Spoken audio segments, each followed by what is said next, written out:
it's a very diverse crowd. There's you have all walks of life that come out to shows too, and I think it's also partially because shows here are not so genre oriented. You know, you have a really big mix of genres. If you go to the larger venues and the large, like Live Nation, R5 kinds of places, they generally uh, have the more like genre specific type of shows. But at the smaller places, you can find some good stuff.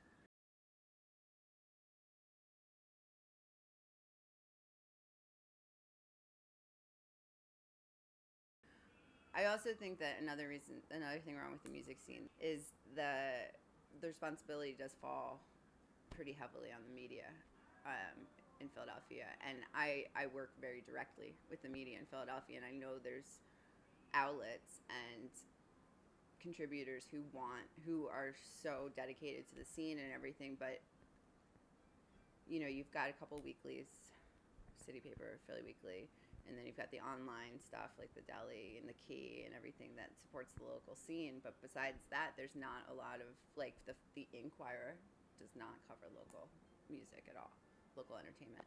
You know, they only write about the national or international touring acts that are coming through.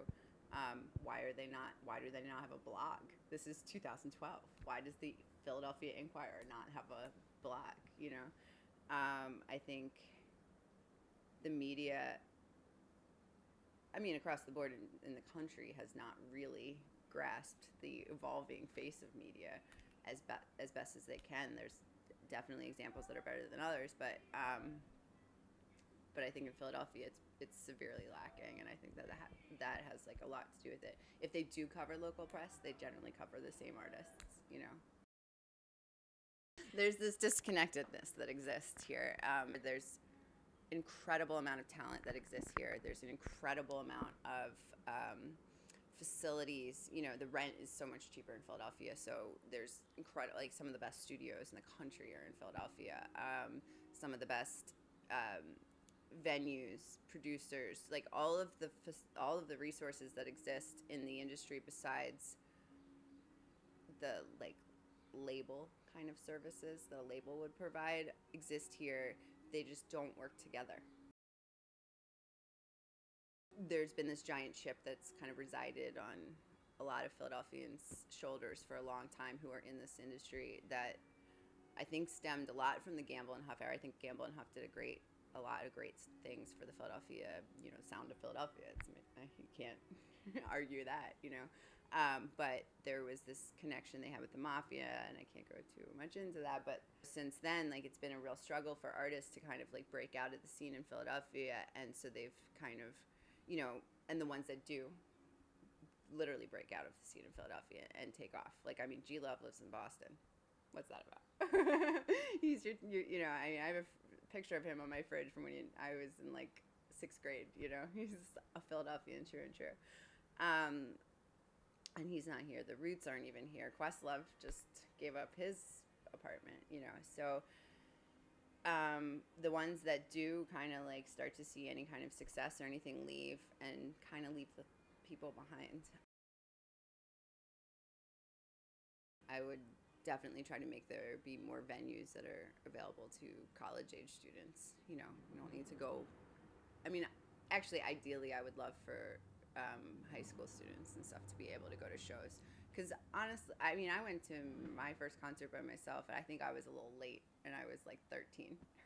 But you know, and that was just those were great experiences for me. You know, and the high school, the younger, even younger than college age, are the ones that really need to be targeted to make to make something change. The ones who have grown up with things being the way they've been forever, they're stuck in their ways, you know? Like they're not gonna be as easy to change. But if you can start with the younger generation, the School of Rock kids that are coming up, you know, the Rock to the Future kids and things like that, like, and that's another thing. There's such great resources for all different kinds of kids from all walks of life, you know, from Rock to the Future to School of Rock, you know. And that's the way to make a change, and to like really, like, if they grow up believing that this is an incredibly culturally and musically and everything rich city, then that's the way it'll be.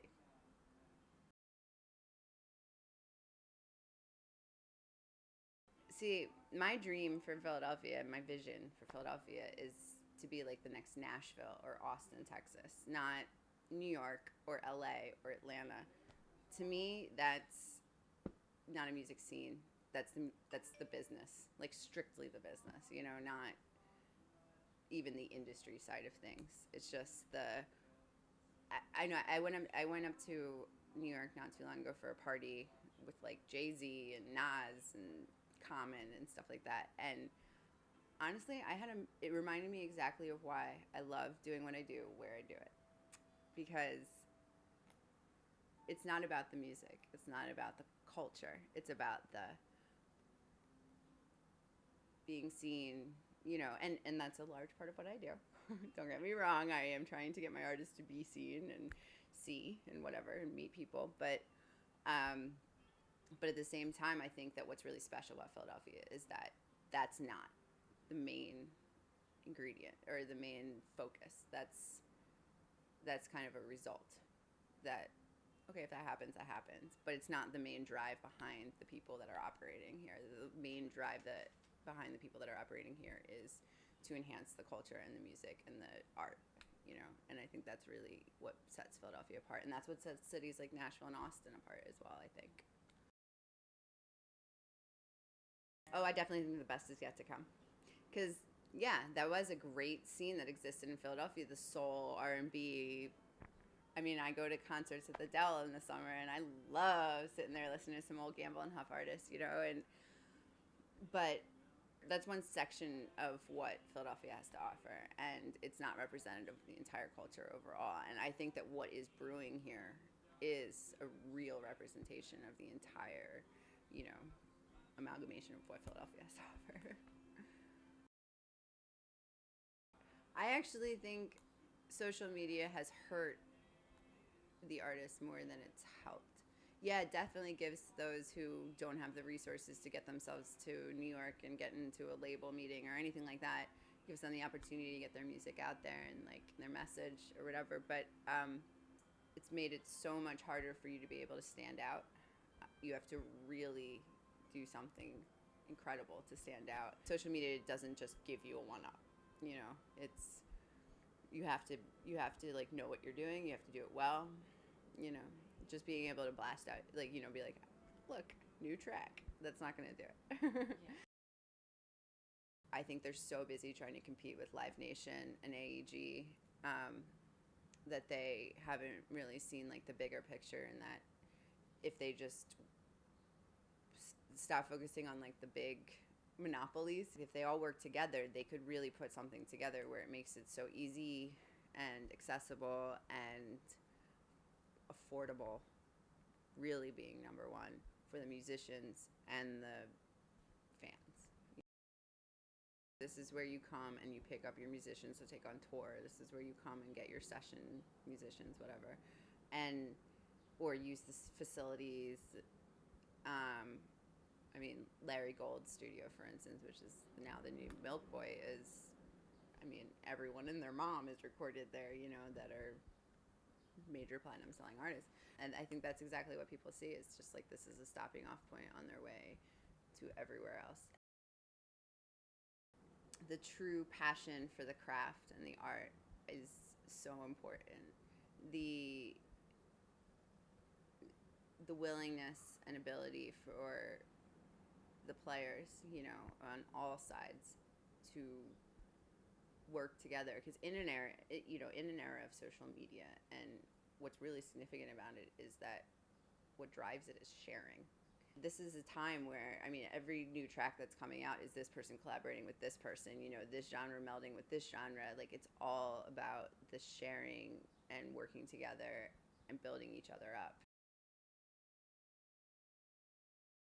Beckley Media initially was started out to be a straight up publicity firm, offering press relations and PR services to our clients, social media included now. We tagged it as, the one-stop shop for all things media related. However, as we've grown as a business, we've, adapted to what the needs are in our market, and the needs are so that we end up wearing whatever hat the situation calls for, be it artist management, promotions, booking, event coordination, um, press relations, media, community outreach, all that kind of stuff. While it might not be the best characteristic, I think it is a pretty consistent characteristic, and that's money and success not being the main driving factor. And I think it's both a positive and negative.